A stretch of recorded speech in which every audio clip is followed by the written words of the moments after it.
Okay, so I learned about this recipe. It's called Reshte. It's a stew. It's a basically it's a soup that's very, very thick. So we call it, I guess, a stew. It's a noodle stew, and it's very common in Iran. People cook it often, especially in the winter when it's cold. But it has a important significance for the Persian New Year, which is the first day of spring. It's called Nowruz, and people make rice and fish and this stew as well.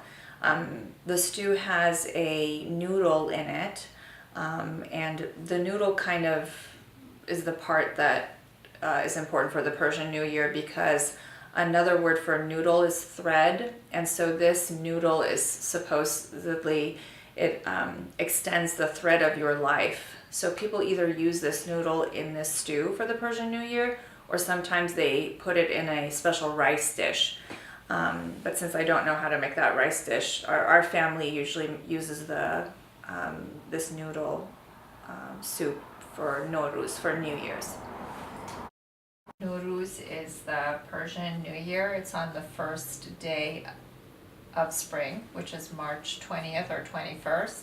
And for that, for celebrating the Nowruz celebration, people set a special table with 7 things on it that they happen to start with the letter S, and each is symbolic of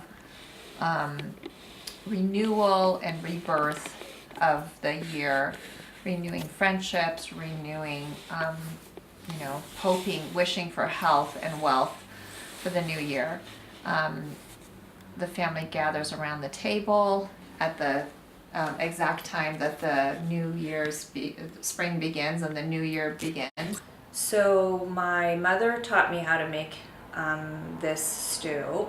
However, I don't know if she'd learned from my grandmother, but my grandmother would make it. We would always go for the New Year's to her house, and she would make it. And I think I was around the kitchen probably and would see what she would do, but I really learned it more from my mom. I think I attempted to make it from a cookbook myself a few times, and then realized I needed her help. So I learned it from her. So throughout the generations, I think how it's changed is it's a little bit easier to make. Now there are a lot of things in Iran that are prepared ahead of time. For example, when my grandmother made it, she would buy all the herbs. There are different kinds of herbs in this stew, parsley, dill, and she would have to chop them really finely, and there's a huge amount of herbs in the dish, and they'd have to soak the different beans, kidney beans and garbanzo beans and the white beans, soak them overnight, cook them. Those things now are far easier because they're already usually chopped vegetables, either frozen or dehydrated. And then the beans, mostly people use, not mostly, but some people use canned if they want to make it easier for them. So since I came to the States, I also sometimes have to use different ingredients that can't be found or are a little bit difficult to come across here in the States. So sometimes when I can't, the noodle that I use is actually called Reshte noodle. I was trying to figure out exactly what the ingredients are, but sometimes when I can't find that, you could use linguine. It has, it's a flour, wheat flour.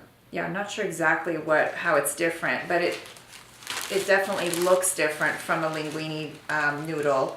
It's wider and kind of flakier, but you could replace it with linguine noodles. And then also the recipe calls for whey, and I don't usually buy whey, I just use sour cream instead.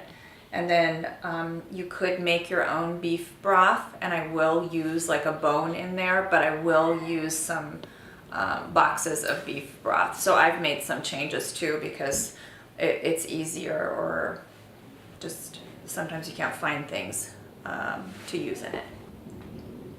I don't really have a story. I think I've, you know, when I first came here to the States, I made it a few times and it was really quite bad.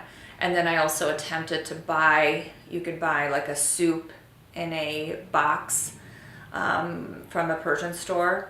I made it and that was, it was pretty good, but I just didn't, I felt like I'm cheating. So I did that for a few years and, you know, now I make the soup myself. Mm. Yeah. Well, the dish is really special because it just, you know, takes me back home, and I really try to also for the Persian New Year try to follow those traditions that I grew up with as much as I can so that my kids can become familiar with them. And I'm really happy that they like the dish. When they started asking for it, I knew that I had succeeded. Yeah, it's really special for me. When did you start making it successfully? Oh, I'm not sure. Maybe just in the last 5 or 6 years. What I really like about making this ash, or really any Persian dish, I would say probably 95% of Persian dishes start with sauteing onions, and so they're golden, and I just love that smell and I love the sound, and it definitely takes me back to Iran. And my great grandmother used to make like amazing golden onions that, I don't know, they're just really special. They were crispy. They almost turned out like chips. Still don't know how she used to make them. That's what I love the most about it. And actually, when you're all done with making the ash, at the very end, you also save some sauteed onions to put on the top, and you kind of decorate the top also if you want it to really look special.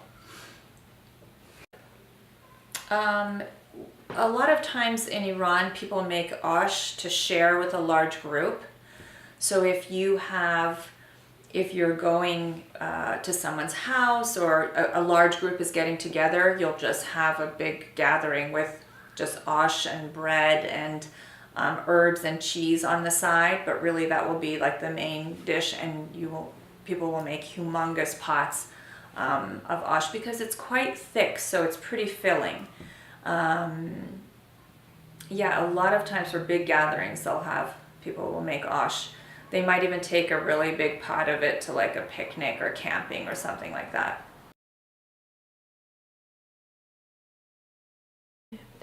I'm really excited that Yasemin is going to learn how to make this dish, and I really appreciate that her school and her teacher has this assignment so that, I mean, Yasemin is more and more in the kitchen, but I'm really happy that she's going to go from beginning to end with this ash, and she'll know one very important Persian dish. So, thank you.